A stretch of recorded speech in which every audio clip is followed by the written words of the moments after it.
बिस्मिल्लाहिर्रहमानिर्रहीम। Dear student, अस्सलाम वालेकुम। कैसे हो आप सब? आज हम स्टार्ट कर रहे हैं चैप्टर नंबर 3 की एक्सरसाइज 3.3, जो कि लास्ट एक्सरसाइज है इस चैप्टर की। और एक्सरसाइज स्टार्ट करने से पहले हम इसके कुछ बेसिक कंसेप्ट समझेंगे। सबसे पहले बाइनरी रिलेशन, उर्दू में से कहते हैं सनाई रबत। नाम से भी जाहिर हो रहा है बाइनरी रिलेशन यानी दो चीज़ों के दरमियान कोई ताल्लुक होगा। ठीक है, तो इसकी डेफिनेशन है एक relation is any set of order pair. ठीक है, ऑर्डर पेयर का कोई भी सेट हो सकता है। जैसे लेट्स सपोज हमारे पास जो हम ग्राफ बनाते थे तो उसमें कुछ पॉइंट्स लेते थे। फॉर एग्जांपल ये पॉइंट ले लिया पी, एक्स वाई।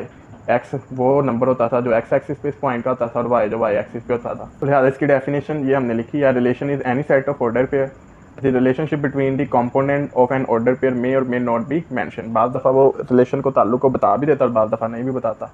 ठीक है, तो मतरतब जोड़ों का कोई भी सेट होता है। ठीक है, यानी ये ऑर्डर पेयर को मतरतब जोड़ा कहा जाता है। मतरतब जोड़ों के नासिर के दरमियान रबत का जिक्र मुमकिन भी है और नामुमकिन भी, यानी कभी वो बताएगा कभी नहीं। तो फर्ज कर लेते हैं कि ए और बी हमारे पास दो नॉन एम्प्टी सेट हैं।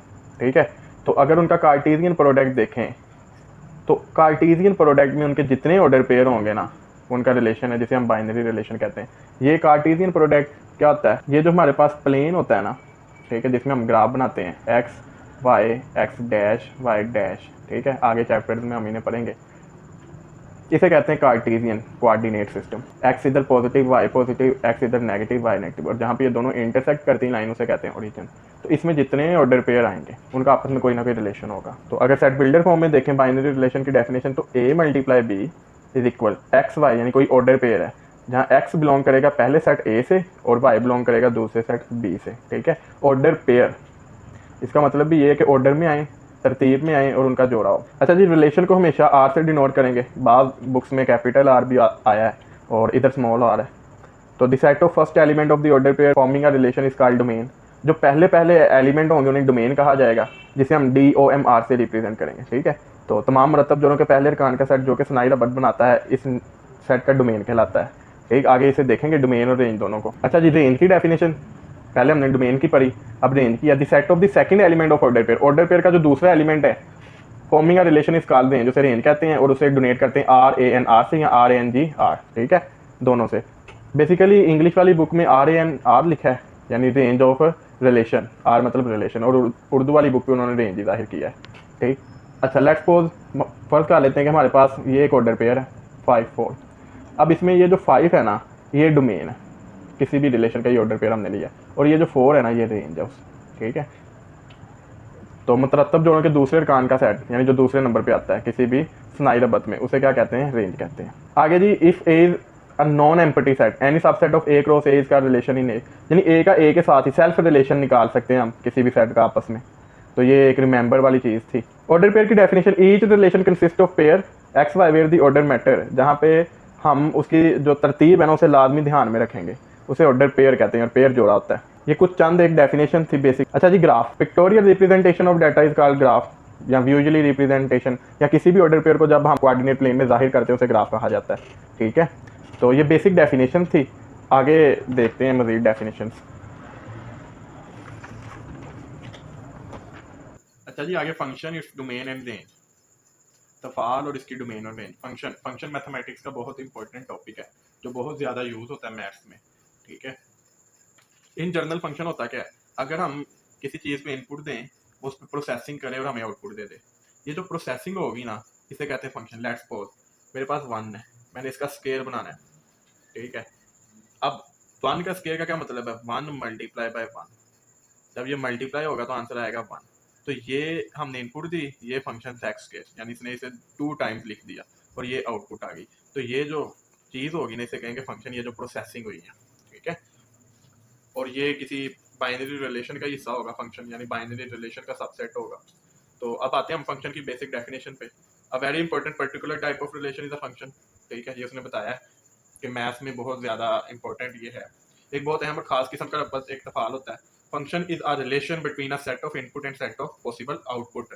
ठीक है, ये इसकी डेफिनेशन में आ सकती है कि इनपुट और मुमकिन आउटपुट के दरमियान जो ताल्लुक रबत होता है उसे फंक्शन कहा जाता है।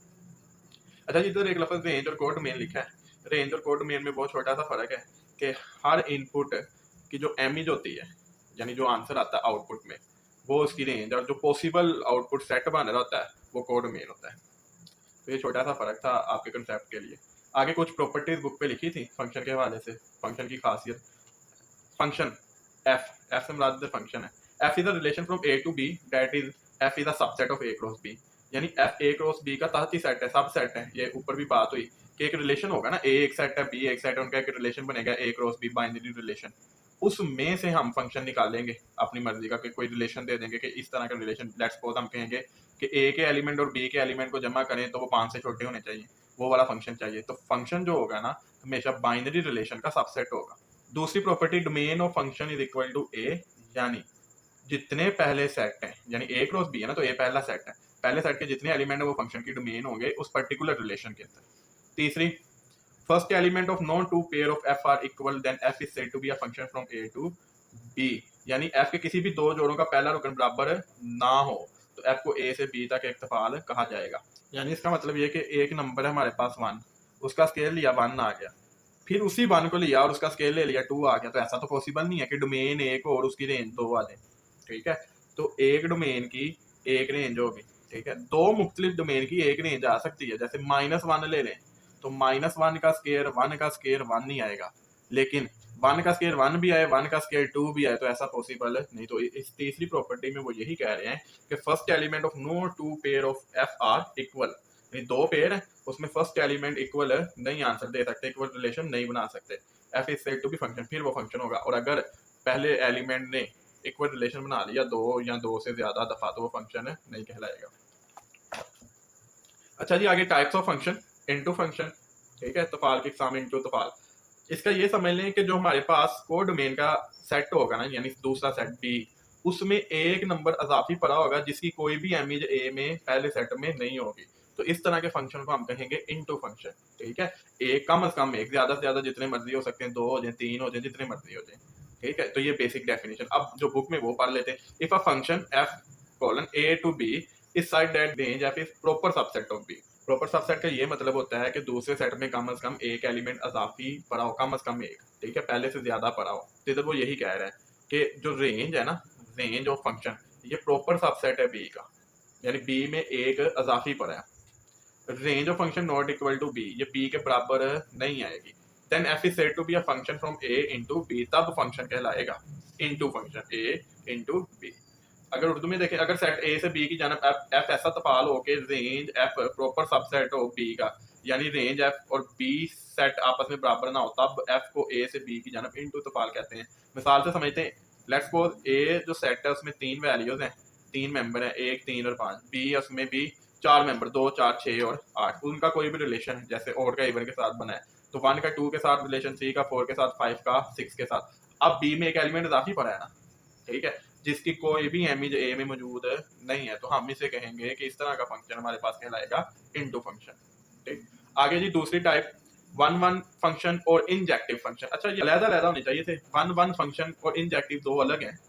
वन वन वो कि एक डोमेन की अगर एक ही रेंज हो तो उसे हम वन वन कहते हैं। ठीक है, और इंजेक्टिव ये है कि जो रेंज है ना वो प्रॉपर सबसेट हो, ठीक है, बी का, यानी दूसरे सेट का, यानी रेंज में एक अजाफी पड़ा हो जिसकी कोई अहमियत ना हो। तो जब वन वन और इनटू दोनों फंक्शन मिलेंगे तो हमारे पास जो नया फंक्शन बनेगा उसे कहते हैं इंजेक्टिव फंक्शन।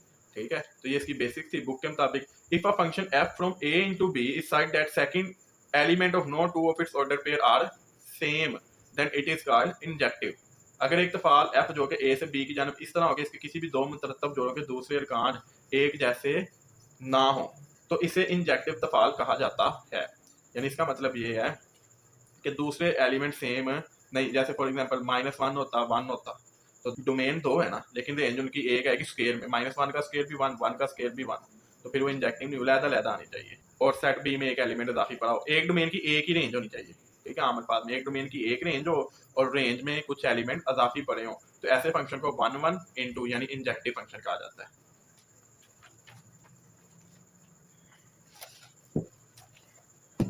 अच्छा जी, तीसरी टाइप है ऑन टू फंक्शन और सरजेक्टिव फंक्शन। ऑन टू फंक्शन का दूसरा नाम सरजेक्टिव फंक्शन है। ठीक है, ये होता क्या है कि जो सेट ऑफ रेंज है ना वो छोटा होना चाहिए सेट ऑफ डोमेन से, आम अगर आपने याद रखना हो। ठीक है, और रेंज सारी की सारी कवर होनी चाहिए, यानी रेंज में कोई भी एलिमेंट खाली ना पड़ा हो। ठीक है, ये भी इसकी बेसिक डेफिनेशन है कि रेंज के जितने एलिमेंट हैं उन सब की इमेज हो ए में। तो बुक की डेफिनेशन पे आते हैं, if a function f A to B side that range of f is equal to B, यानी रेंज का फंक्शन सेट बी के बराबर है। Every element of B is the image of some element of A, B के जितने अरकान है ना इनकी कोई ना कोई इमेज है, या ये किसी ए की कोई ना कोई इमेज है। Then f is called an onto to फंक्शन और अ सर्जेक्टिव फंक्शन। अगर एक दफाल एफ ए टू बी ऐसा हो कि range of function is equal to B हो, यानी सेट बी का हर रुकन सेट ए के अरकान की तस्वीर हो, बी इमेज हो, कोई ना कोई एक एलिमेंट बी के एलिमेंट के साथ मैप कर रहा हो, तो इस फंक्शन को हम कहेंगे ऑन टू या सर्जेक्टिव फंक्शन तफाल। ठीक है, जैसे ये मिसाल है C1 C2 C3 are the members of A, M1 M2 are the member of B. तो अब C1 की रेंज M1, C2 की रेंज M1 और C3 की M2। दो मुख्तलिफ डोमेन की एक रेंज हो सकती है, लेकिन एक डोमेन की दो रेंज नहीं हो सकती। और अगर ऐसा होगा तो फंक्शन जो हम पीछे पढ़ के हैं उसकी डेफिनेशन फुलफिल नहीं होगी कि दो हमारे पास डोमेन हो उनकी एक रेंज हो तो ऐसा हो सकता है, लेकिन एक डोमेन हो उसकी दो रेंज हो तो ऐसा नहीं हो सकता, वो फिर फंक्शन नहीं कहलाएगा। आगे one one and onto to फंक्शन, और इसका दूसरा नाम है बाइजेक्टिव फंक्शन, यानी वन वन भी हो, हर ए के एलिमेंट की एक ही इमेज बी में हो, ठीक है, और बी के जितने एलिमेंट है वो सारे कवर हो, यानी वो मैप कर रहे हो, ए के एलिमेंट उनके साथ मैप कर रहे हो, तो ऐसे फंक्शन को हम कहेंगे one one on to function या बाइजेक्टिव फंक्शन। तो डेफिनेशन देखते हैं, function F from A to B is said to be a bijective function if it is both one one and on two. Such function is also called one one correspondence between the set A and B, यानी one one भी हो, एक domain की एक ही range हो, और on two भी हो कि जितने सेट B के दूसरे सेट के मेंबर है ना, सेट A के मेंबर उनके साथ मैप कर रहे हो, तो इस तरह के फंक्शन को हम कहते हैं बाइजेक्टिव फंक्शन। तो एक तफाल F को सेट A से सेट B तक बाइजेक्टिव तफाल कहा जाता है अगर ये वन वन और ऑन टू दोनों हो। ऐसे तफाल को सेट ए और बी के दरमियान वन वन मुताबिकत भी कहा जाता है। तो ये भी पूछ सकता है वन वन मुताबिकत या वन वन कोरेस्पोंडेंस क्या है। लेट ए के जो मेंबर है, ए बी सी कोई मेंबर है और बी के एक्स वाई जी, अब ए जी के साथ मैप कर रहा है, बी एक्स के साथ, सी वाई के साथ, यानी जितने ए में रुकन है उतने बी में वो आपस में मैप कर रहे हैं, और ए की सिंगल ही मैपिंग है, यानी हर एलिमेंट की सिर्फ एक ही इमेज है बी में। तो इस तरह के फंक्शन को हम क्या कहते हैं, बाइजेक्टिव फंक्शन। आगे छोटी सी definition, notation of a function, तफाल की लामत। तो set builder notation is more suitable for infinite set. लामुतनाही सेटों के लिए जो सबसे ज्यादा मौजू शक्ल है ना, वो है तरकीब सेट साफ। ठीक है, तो ये एमसीक्यूज आ सकता है कि इनफिनाइट सेट के लिए मोर सूटेबल फॉर्म कौन सी है, सेट बिल्डर है, टेबुलर है, डिस्क्रिप्टिव है, तो सेट बिल्डर। लीनियर फंक्शन क्या होता है, लीनियर फंक्शन वो होता है कि जिसमें वेरिएबल की जो पावर है ना वो वन हो, ऐसा फंक्शन जिसमें वेरिएबल की पावर वन हो, तो उस फंक्शन को हम लीनियर फंक्शन या खती तफाल कहते हैं। तो definition the function x y order pair side that y is equal to mx plus c, इस तरह का वो फंक्शन हो। ठीक है, is called linear function because it is a straight line in geometric representation। तो तफाल जो इस फॉर्म में होगा खती तफाल कहा जाता है क्योंकि इसका ग्राफ ज्योमेट्री में इजहार एक खत मुस्तकीम होता है। अच्छा, क्वाड्रेटिक फंक्शन जिसमें वेरिएबल जो है उसकी पावर मैक्सिमम 2 हो, उसे क्वाड्रेटिक फंक्शन कहा जाता है। ठीक है, तो ax square plus bx plus c, तो अब इसमें x स्क्वायर की मैक्सिमम पावर क्या है, 2। ठीक है, और एक और इम्पोर्टेंट बात कि फंक्शन में ऑर्डर पेयर की फॉर्म में होते हैं x और y। ठीक है, अब y हमेशा डिपेंड कर रहा होता है x के ऊपर, y डिपेंडेंट होता है। ठीक है, और x होता है इंडिपेंडेंट, x आजाद होता है। x जो रखेंगे उसके मुताबिक y आएगा, y मुनहसिर होता है x के ऊपर। ठीक है, लेट्स सपोज मेरे पास एक फंक्शन है y is equal to x square. ठीक है, अब मेरी मर्जी में x 0 रखूं तो 0 का स्क्वायर 0, तो y 0 आएगा। अगर मैं x 5 रख लूं तो 5 का स्क्वायर 25, y आएगा 25। तो y डिपेंड करता है x के ऊपर, और x क्या होता है, इंडिपेंडेंट। तो ये फंक्शन में आपने याद रखना है, और डिपेंडेंट हमेशा हम इंडिपेंडेंट की मदद से फाइंड आउट करेंगे। ठीक है, तो ये कुछ बेसिक डेफिनेशन थी। अब हम मूव करते हैं अपनी एक्सरसाइज 3.3 की तरफ।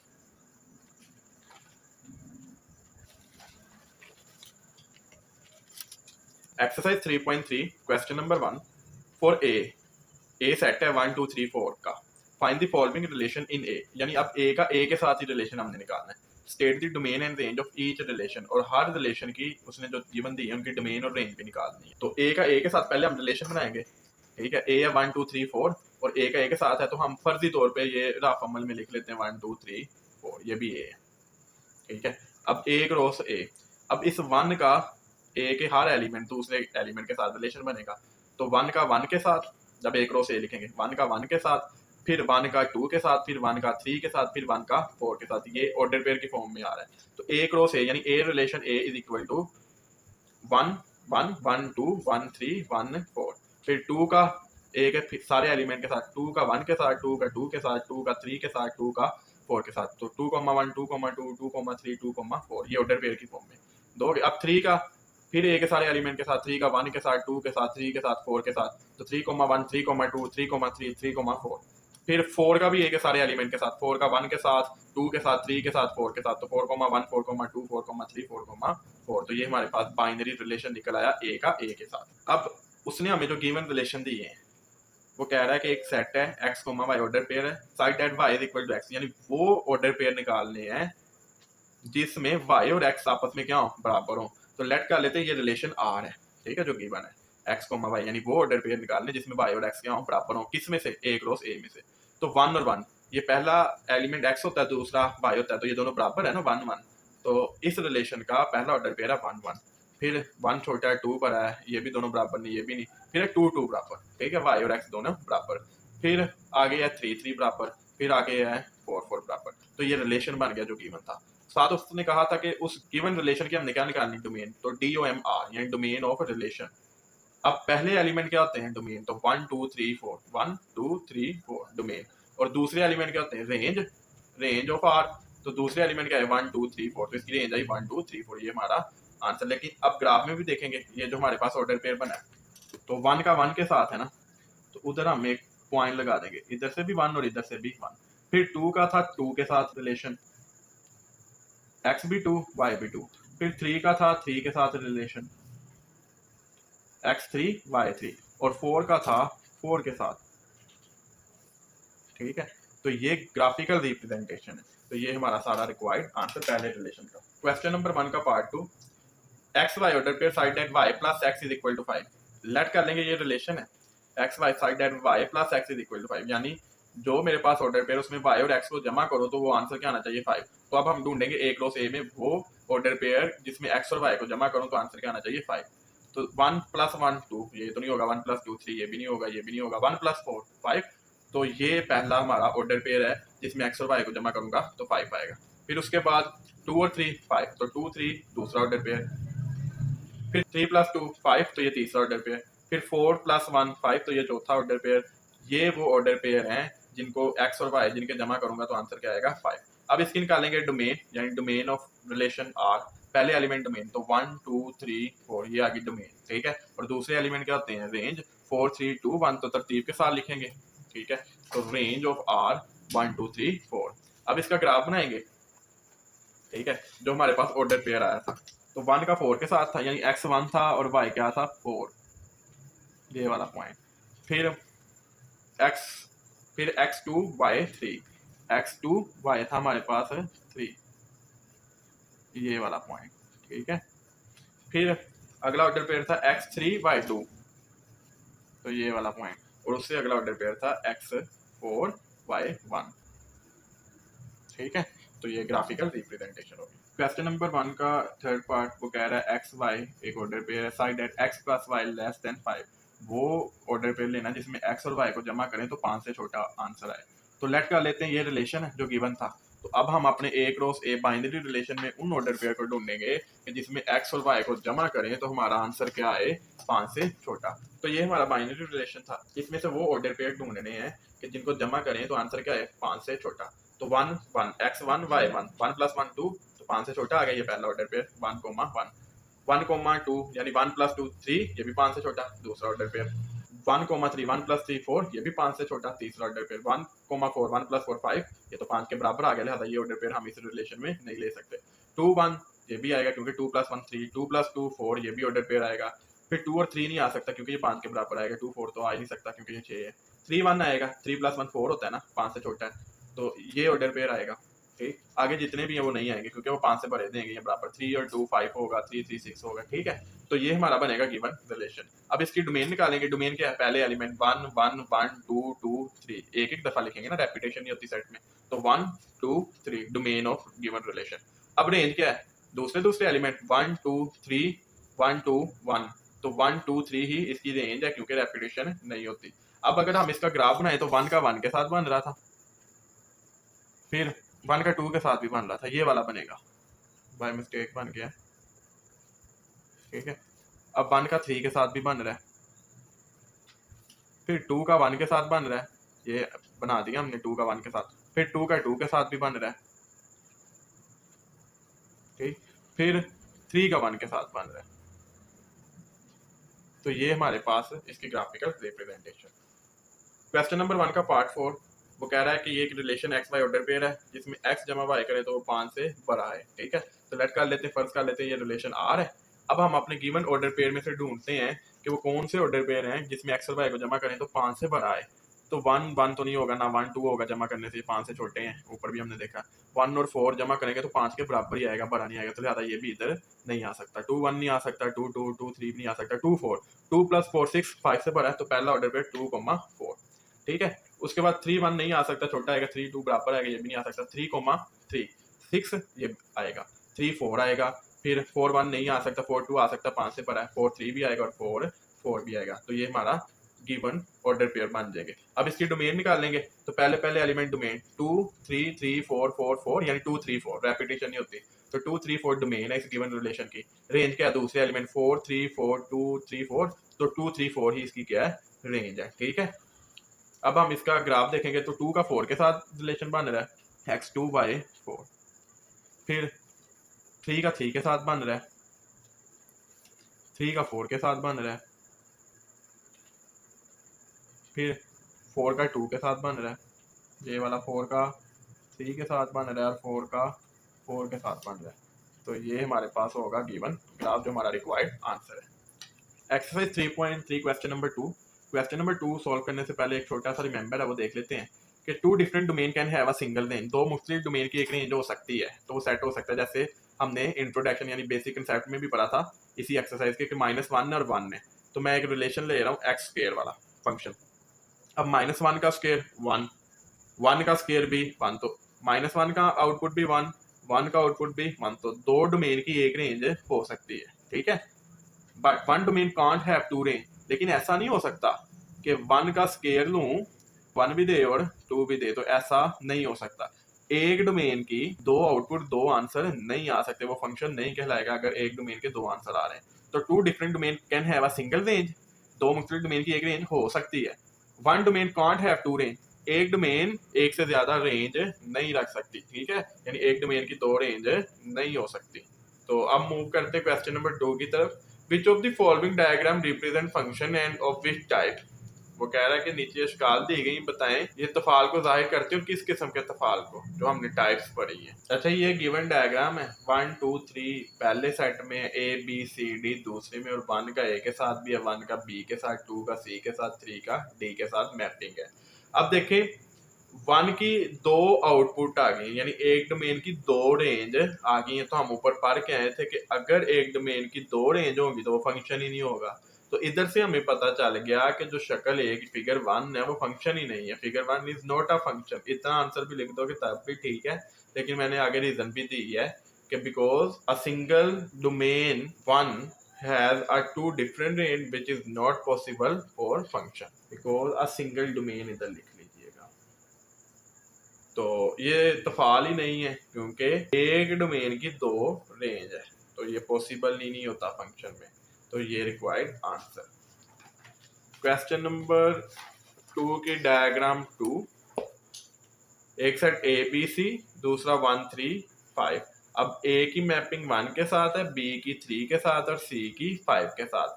अब देखें हर इनपुट की कोई ना कोई इमेज आउटपुट में है, ठीक है, यानी हर डोमेन की कोई ना कोई रेंज है और रेंज में कोई भी एलिमेंट अजाफी नहीं पड़ा, यानी रेंज फंक्शन दूसरे सेट के बराबर है।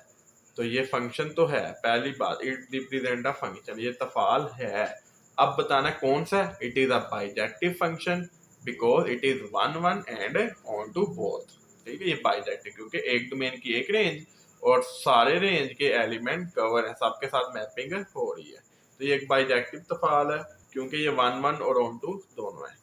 Figure 3 1 2 3 A B C same तकरीबन, तो एक डोमेन की एक ही रेंज है, ठीक है, और सारी रेंज कवर है। तो 1 1 भी है, ऑन टू भी है और फंक्शन है, it represent a function. Function तो है ना, एक डोमेन की एक ही रेंज है।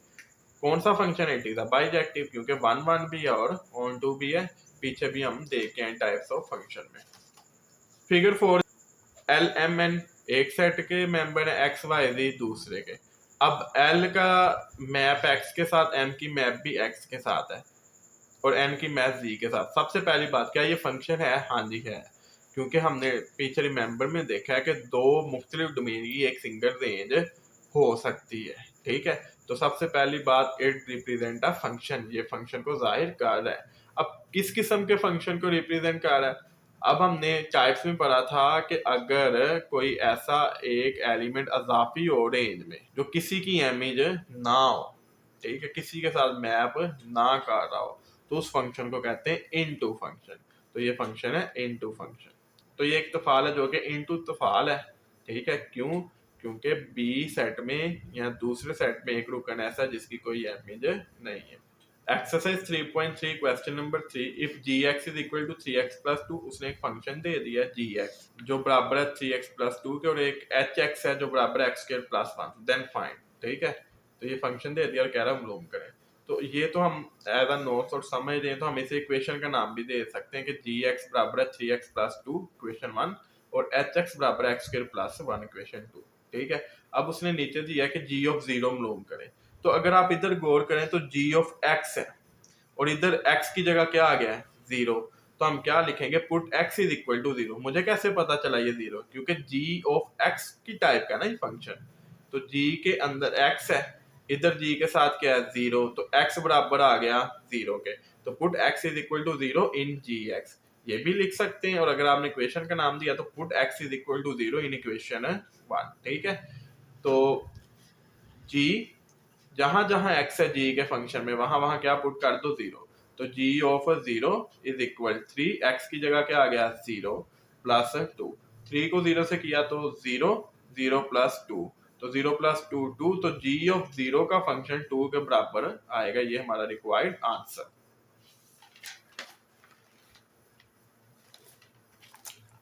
अब दूसरा पार्ट g ऑफ -3 मालूम करना है। g ऑफ x था ना फंक्शन।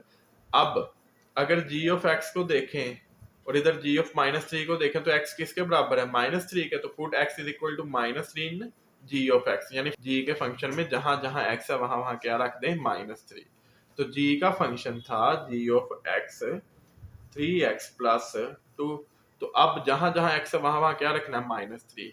तो x x की जगह आ गया -3 इज इक्वल 3, x की जगह -3 प्लस 2, 3 3 दा 9 प्लस माइनस -9 प्लस 2, -9 प्लस 2 -7। तो ये हमारा रिक्वायर्ड आंसर g ऑफ -3 का। Third part g of 2/3। तो अगर कंपेयर करें तो x किसके बराबर है? 2/3 के। तो put x is equal to 2/3 in g of x।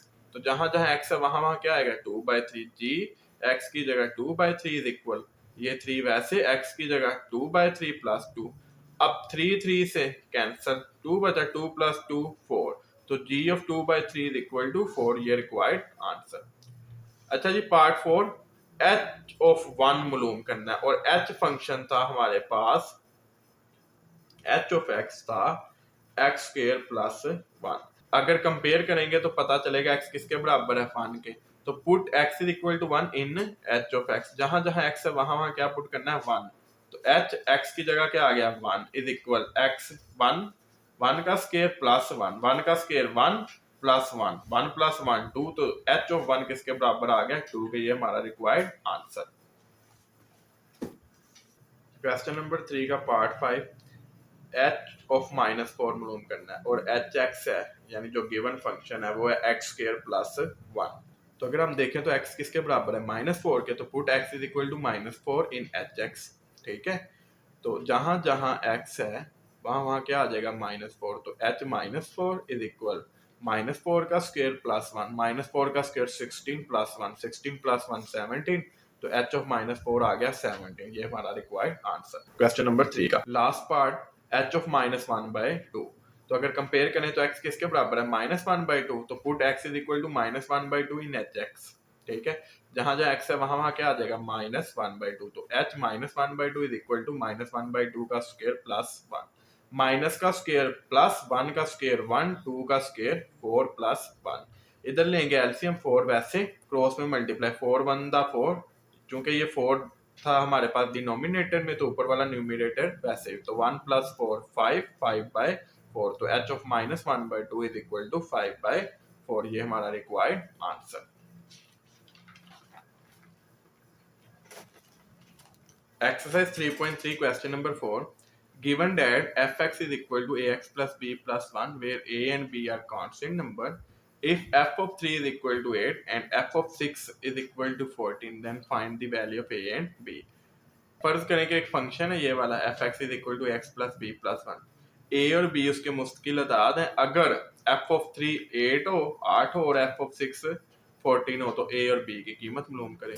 तो सॉल्व करते हैं, जैसा कि हमें दिया गया है कि f of x is equal to x plus b plus 1, इसे हम नाम दे देंगे इक्वेशन 1 का। फिर दिया है कि एफ ऑफ 3 8 है और एफ ऑफ 6 14 है, यही मेन पार्ट है। अब देखें एफ ऑफ 3, जैसे हमने पीछे वाले सवाल में किया है, x की जगह हम क्या रखेंगे 3, वो किसके बराबर है 8 के। तो इक्वेशन 1 में जहां जहां x है वहां वहां हम x की जगह क्या रखेंगे 3, तो put x is equal to 3 in equation 1। अब f x की जगह आ गया 3 इज इक्वल a, x की जगह 3 प्लस b प्लस 1। अब गिवन था कि f ऑफ 3 किसके बराबर है 8 के, तो इस f ऑफ 3 की जगह हम लगा देंगे 8।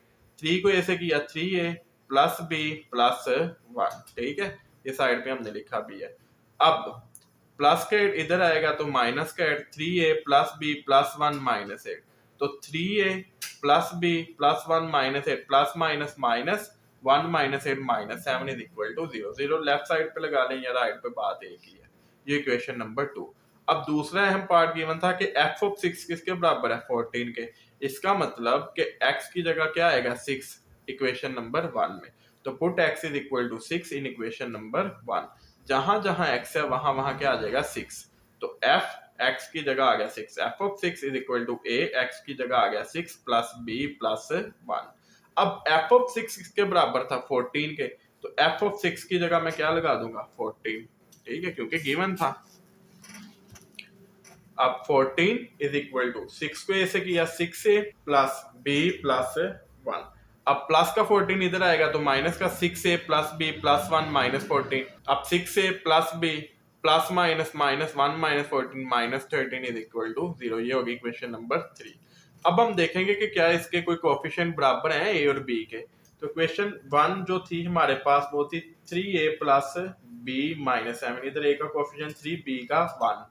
अब इस इक्वेशन नंबर 3 में a का कोएफिशिएंट 6, b का कोएफिशिएंट 1, यानी b के कोएफिशिएंट आपस में बराबर हैं। अब इनके साइन देखेंगे, इधर भी b प्लस का, इधर भी b प्लस का, ठीक है, कोएफिशिएंट भी बराबर हो, वेरिएबल के या कांस्टेंट के सेम साइन हो, तो हम उन दोनों गिवन इक्वेशन को माइनस करेंगे, और डिफरेंट साइन होंगे तो हम क्या करेंगे plus.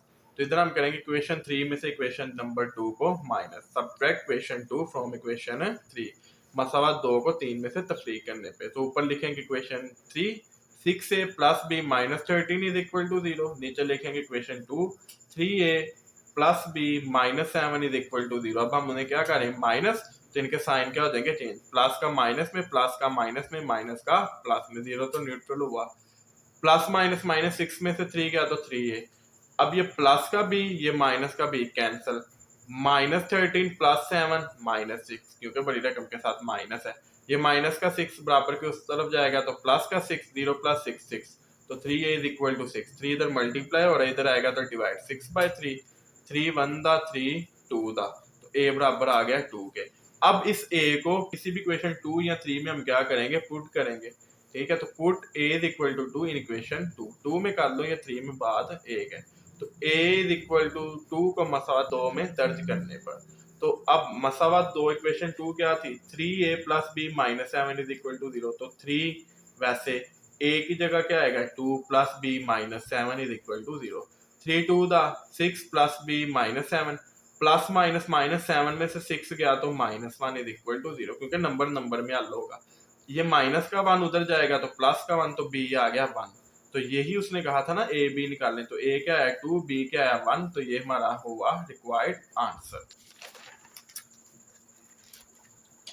Exercise 3.3 question number 5. Given that g of x is equal to ax plus b plus 5 where a and b are constant number, if g of -1 is equal to 0 and g of 2 is equal to 10, find the value of a and b। फर्ज करें कि gx एक function है ax plus b plus 5 की form में, a और b दो मुस्तकिल अदाद हैं। अगर g of -1 0 और g of 2 10 हो तो ये भी मालूम करें, पिछले सवाल की तरह सेम। तो गिवन है फंक्शन gx किसके बराबर है, ax plus b plus 5, equation 1। और क्या गिवन है, g of -1 is equal to 0 और g of 2 is equal to 10। अब इधर से देखेंगे x क्या है, -1, तो put x is equal to -1 in equation 1। तो जहां जहां x है वहां वहां क्या आ जाएगा, -1। तो g of -1 is equal a, x की जगह -1 प्लस b प्लस 5। अब g of -1 किसके बराबर था, 0 के, तो g of -1 की जगह आ गया 0। प्लस माइनस माइनस a बंदा a, minus a plus b plus 5। अब minus a plus b plus 5 is equal to 0, ये होगी इक्वेशन नंबर 2। अब दूसरी क्या चीज गिवन थी, g of 2 is equal to 10। तो इधर x क्या हुआ 2, तो put x is equal to 2 in equation number 1। जहां जहां x वहां वहां 2। तो g of 2 a वैसे x की जगह आएगा 2 प्लस b प्लस 5। तो g of 2 किसके बराबर था, 10 के, तो g of 2 की जगह आ गया 10। 2 को a से किया 2a प्लस b प्लस 5। ये प्लस का 10 इधर आया तो माइनस का 2a plus b plus 5 minus 10। तो 2a plus b plus minus minus minus 10 में से 5 गया तो -5 इज इक्वल टू 0, ये इक्वेशन 3। अब देखें तो कोफिशिएंट ऑफ b बराबर है, इधर भी 1 है कोफिशिएंट ऑफ b और इधर भी 1 है, और साइन उनके सेम है, तो इन दोनों इक्वेशनों को क्या करेंगे, माइनस। एक सिंपल, दूसरा ये कि हम a के कोफिशिएंट भी बराबर कर सकते हैं, ठीक है। तो इधर मैंने वो भी तरीका कर दिया कि आसानी हो आपके लिए। अब इधर a का कोफिशिएंट है 2, इधर a का कोफिशिएंट है -1। अगर मैं किसी तरह इसको बराबर ले आऊं तो दोनों को मैं सॉल्व कर सकता हूं ना। तो उसके लिए क्या करूंगा कि जो इसका कोफिशिएंट है उसके साथ उसे क्या कर दूंगा, मल्टीप्लाई, और इसके कोफिशिएंट को इसके साथ। तो मल्टीप्लाई इक्वेशन 2 विद 2। तो जब इक्वेशन 2 को 2 से मल्टीप्लाई करूंगा तो 2 को a से किया तो -2a, 2 को b से किया तो 2b, 5 को 2 से किया 10, 0 को 2 से किया तो 0। अब देखें कोफिशिएंट बराबर आ गए दोनों के। अब दूसरी इक्वेशन को 1 से मल्टीप्लाई करने की जरूरत नहीं है, कोई और रकम होती तो फिर हमें मल्टीप्लाई करना पड़ना था। अब ये 3 बन गई, ये 4। अब a के कोफिशिएंट मैंने बराबर किए है ना, अब ये प्लस का ये माइनस का ऑपोजिट साइन, तो दोनों इक्वेशनों को क्या करेंगे, ऐड। तो add equation 3 and equation 4। 2a plus b minus 5 is equal to 0, -2a plus 2b plus 10 is equal to 0।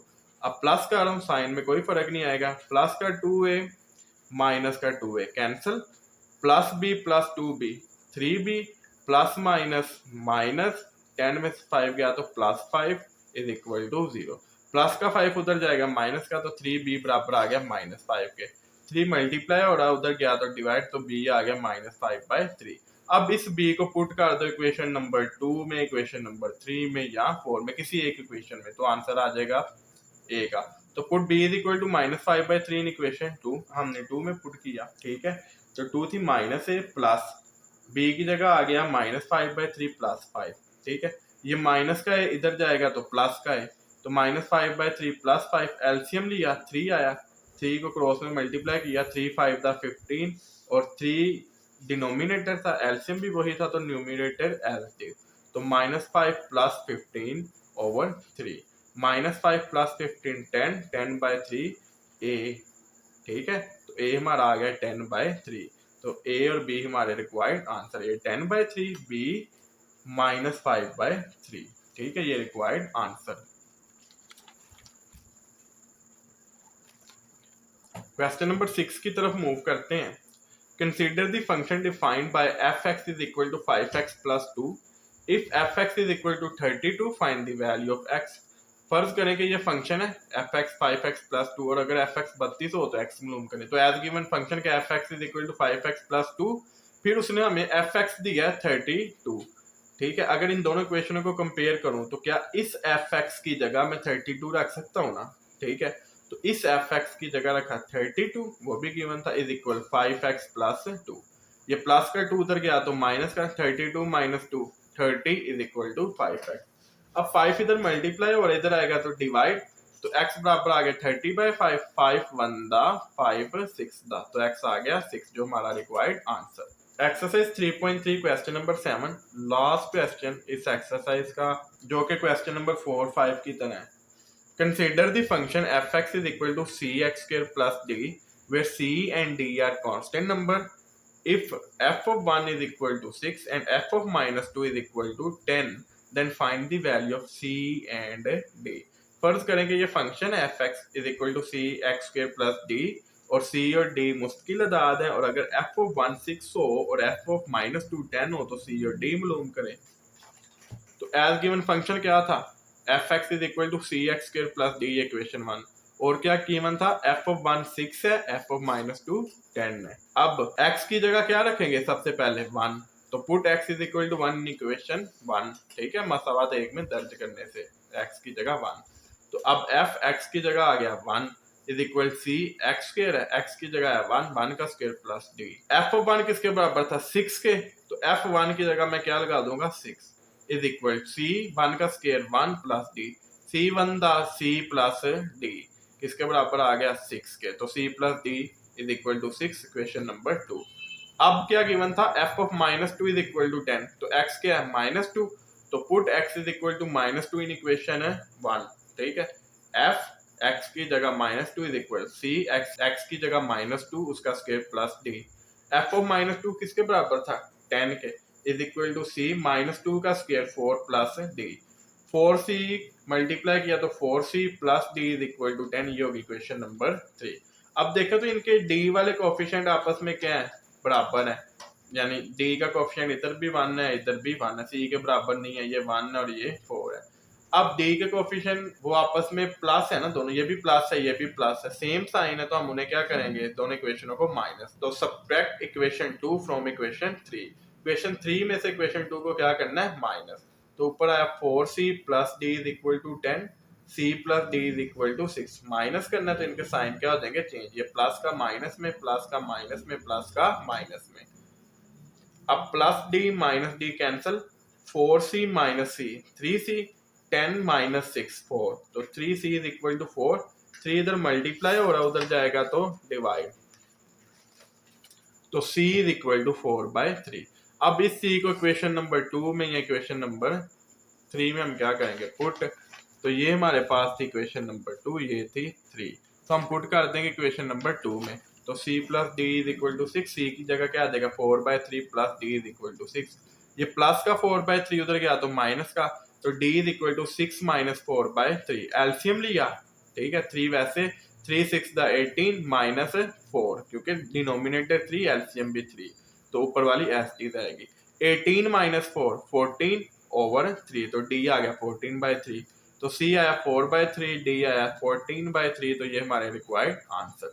उम्मीद है कि आपको इस एक्सरसाइज की समझ आई होगी। अगर किसी भी क्वेश्चन में किसी भी किस्म का मसला हो तो आप कमेंट कर सकते हैं। आपके सुनने का शुक्रिया। अल्लाह हाफिज।